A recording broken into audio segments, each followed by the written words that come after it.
This program is presented by Hunter's Fund, formed in memory of Hunter Watson, a young entrepreneur who died at age 20 as a passenger in a distracted driving accident. Hunter's Fund seeks to support young people with promising ideas and to raise awareness of the dangers of distracted driving.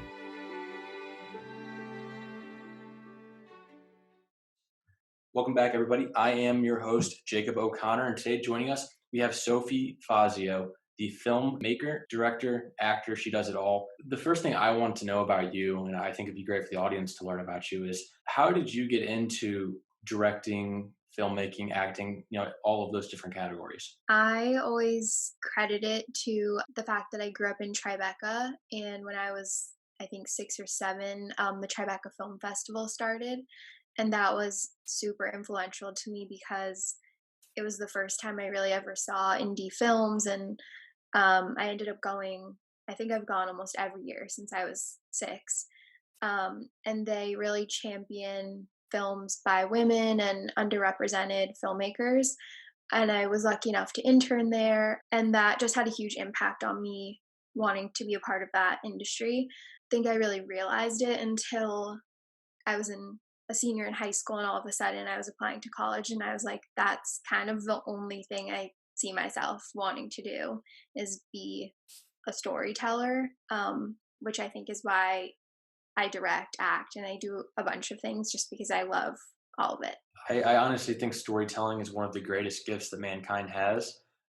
You have the ability to make people feel something, and I think that's what one of the things that you like to do with your films. Could you speak a little bit to that aspect? Yeah, I actually was just listening to an interview with Emerald Fennell, who's one of my very favorite directors. She's an actress, director, producer, writer. She's amazing. And she kind of was saying that her favorite films, even if you don't know what happened, like in the story, if it made you feel something, that's the goal. And, all of my favorite films, even if I can't pinpoint exactly what the story was, I like have such an emotional reaction to them. And so that was kind of our goal with this film, and everything I've made. I think I have a really strong focus on connection. So, connection between actors, the environment. I think it also comes from not focusing so much on writing because I very much prefer acting and the visual part of it. So, yeah, that's been something that's really like driving my whole process, I guess, is what's the feeling. I think that's a great motivator and a great intention to have with it. And one of the things that I want to hit on is the fact that you are in an industry that is very difficult to kind of break into and to find a role and to quote make it even in a small regard. But yet we were talking off camera about how you've worked with Netflix, HBO, Amazon. How have you been able to kind of get your foot in the door and carve out your own little lane? It's really hard. I started out as an intern on this studio lot basically in New York, and almost every opportunity I've had has like trickled down from that one opportunity because so many things filmed there. And it really is, I think, about just getting your foot in the door, having people know your name. This Amazon movie I'm about to start working on was my boss from when I was 19 called me and said, are you available? I have this really amazing project. Can you come assist on it? So I think it's like keeping in touch with people, really being persistent. Like I knew nobody in the industry. Like I don't have any family. I don't have any older family friends. I didn't know anyone. And the few people I did know were in LA. So I think it's really about being determined. And also, a lot of the best advice I've had from some of my mentors has been to really try everything because even if you're the best actor in the industry, there might still be a time where you have a few months off. Why wouldn't you want to try writing or producing or directing? So I think making my own stuff, being an assistant, acting and stuff, it's allowed me this sort of learning experience that I didn't really get in college. I've been able to like try everything, which is so nice. You know very well from being a filmmaker, director, actor, all of the above, that they're not the same as each other. Like just because you're working on a movie doesn't mean that you have the same struggle, the same commitment, the same things you have to work through. Yeah, completely. One of I love the Tribeca Film Festival, as I said, and one of my favorite parts is they have directors come in and talk. And Guillermo del Toro said, like, my biggest advice to young directors is to go to acting school, like, go learn how to act because it's like the most vulnerable position on set as well as the director. So if you can know how to do both, you'll feel way more connected and grounded on set. And so I think that was a big reason why I ended up doing this grad program for acting because I was like, I don't want to just direct and not know how it is to be on the other side of the camera. I really want to know what it's all like. That's phenomenal. So, just for a brief moment here, I'd like to go back to that period when you do get that phone call from your old boss and you've been asked to work on a show for Amazon. What were the emotions running through you? How did you feel? I was really excited. I've been so lucky with the pandemic film situation because film really stopped abruptly, and there were a lot of projects I was looking forward to working on in New York. Um, and all of a sudden, Boston has a lot of stuff filming, and I've been really lucky that I've been between New York and Boston. So I was super excited. I think it's always nice when people remember you and people have exciting projects, especially with super talented directors and actors. I don't think I'm allowed to say what it is, but it's a director and an actor I really idolize are kind of helming the project. So it was just like an instant yes, like I'll be there. And I think a lot of my opportunities have been like that. It's just like I love living on a film set. So if there's an opportunity to jump in, I'm there. It's really like it turns into this beautiful family of where you're coming in every day and you start to know how to cater towards other people and develop these strong relationships. Yeah, definitely. I think that's also why it's nice to kind of know how to do everything because it nothing gets done on a film set alone. Like you're relying on so many different people and you work best. Everyone works best together. And I think that's also why there's been a few opportunities where being freelance, you kind of don't know what you're doing next. And I've said yes to things like post production opportunities that I wasn't maybe the most interested in because I knew I wanted to direct and act. And I was like, why am I going to work at an edit studio? But then I got to see how directors come in and kind of like guide and edit and work with an editor. And I got to see all the assistant editors and the way their process works and read all the directors like handwritten notes about cuts that they like and everything. So I think really it's such a collaborative process and that's why it's so important especially to pick good teammates and also it's so important to have like a good energy on set and I feel like I've just been so lucky especially this year everything I've worked on it's been the most uplifting attitude and I think a big part of that is also because of the pandemic. Everyone knows how lucky we are to be together and creating something. And yeah, it's just been so much fun. So that's definitely the upside of what you're doing. And one of the downsides is you mentioned like you were just doing post production, and that's a different hat that you're wearing. You're in an industry where you could have a job one day and then have nothing for the next 3 months. Like, how do you handle the uncertainty that's in your field? I mean, it's hard. I think definitely a positive attitude. And also, I'm a really big believer that everything happens for a reason. And luckily, like the job where I'm working now, I work as a director's assistant. He's a director and producer. Um, I got that phone call to work for their production company, like the Friday that my post production editing job was ending. So they were like, "Can you start on Monday?" So I've gotten really lucky, but I do think it is just like having a good attitude.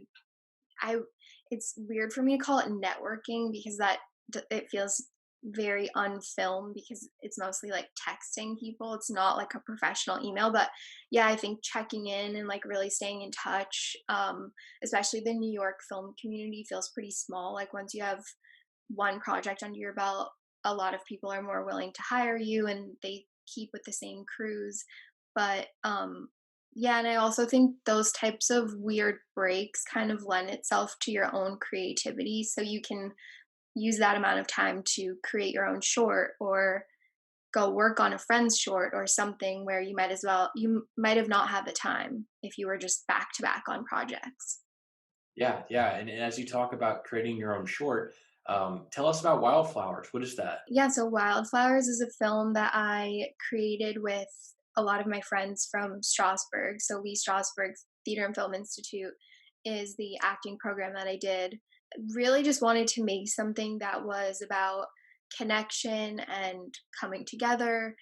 And I feel like I learned so much at Strasbourg just about really that the story doesn't need to be anything more than the connection and the feeling. Um, and I had this group of friends who I was with every day for a year.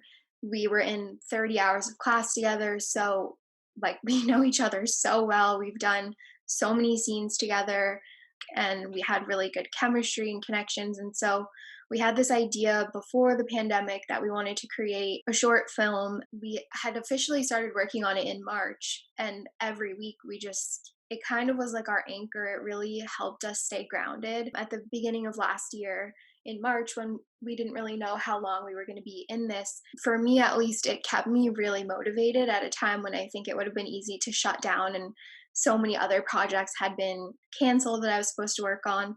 And so we every week just kept meeting and meeting and meeting. And then the story kind of slowly came together. The whole premise was that these cousins who haven't seen each other in a while are coming back together for the first time. And for me, it was really important that they were around our age because I think there aren't that many stories that are about sort of coming of age stories, but a little bit later than what traditional coming of age stories are. I think that's kind of left out of like mainstream films, but it is this time in your life where you feel really, really lost. Everyone looks back at people that are our age and younger, and they just kind of assume like, oh, it's the best time of your life. It's amazing, but like we have all of these different rites of passages that we're going through, and it is a different time in our lives that I think you're right. Not a lot of people hit on.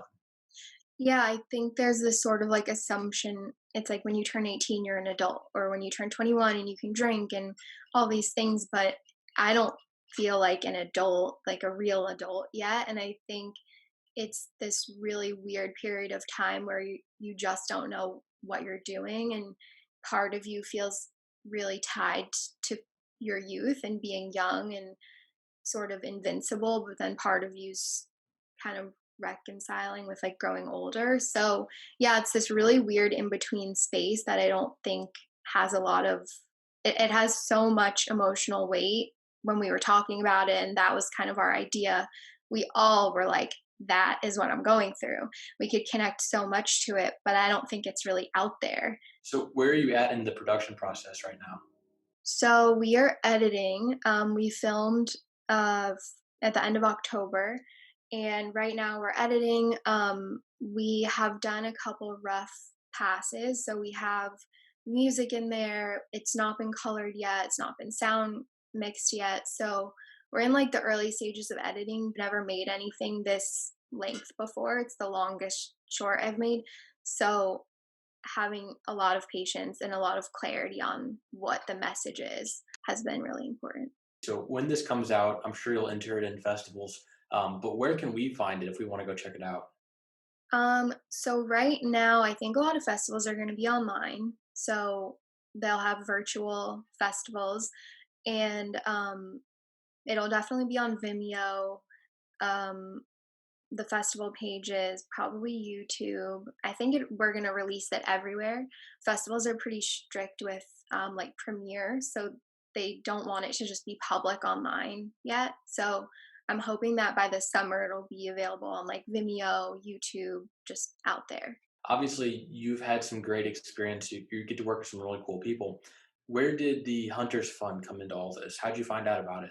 A friend of mine actually mentioned it, and she's a filmmaker, and I we had been looking for grant opportunities, and we really were kind of stuck because I think films are so expensive to make. To actually make one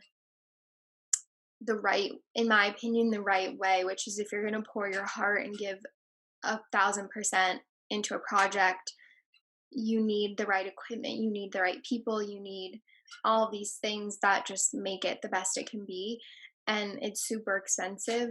And we were really trying our best looking at fundraising opportunities, grant programs, and we found this grant and it really just aligned so well, we thought, with what our story was, which is all of these family members coming together and sort of healing and connecting. And we felt like that was really the mission of this fund. So it kind of aligned perfectly. And I think it's grant is going to like elevate the project to a level like we just could not have gotten it to without it. Absolutely. So, Sophie, I've got two more questions before we wrap things up. The first one being, where can people find you online if they want to connect with you? I guess Instagram. My Instagram is at Sophie Fazio. It's really boring. It's SOPHIEFAZIO. And my website, I think, is sophiefazio.com. What is your plan for the next 5 years? Where do you see yourself heading? I would say directing a feature film. So yeah, that just came out. I hadn't really thought about that, but yeah, I would say in the next 5 years, I definitely want to direct a feature.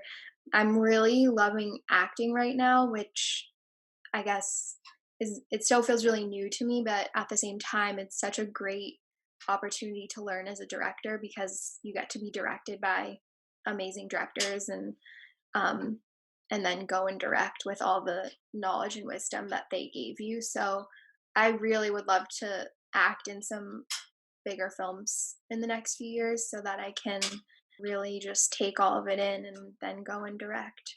Before we go, guys, if you do want to sign up for an application so you can be entered for the fund, or if you want to donate, you can head over to the Hunters Fund website, which will be linked in the description below. Thank you for joining me, Sophie. Thank you. So nice talking.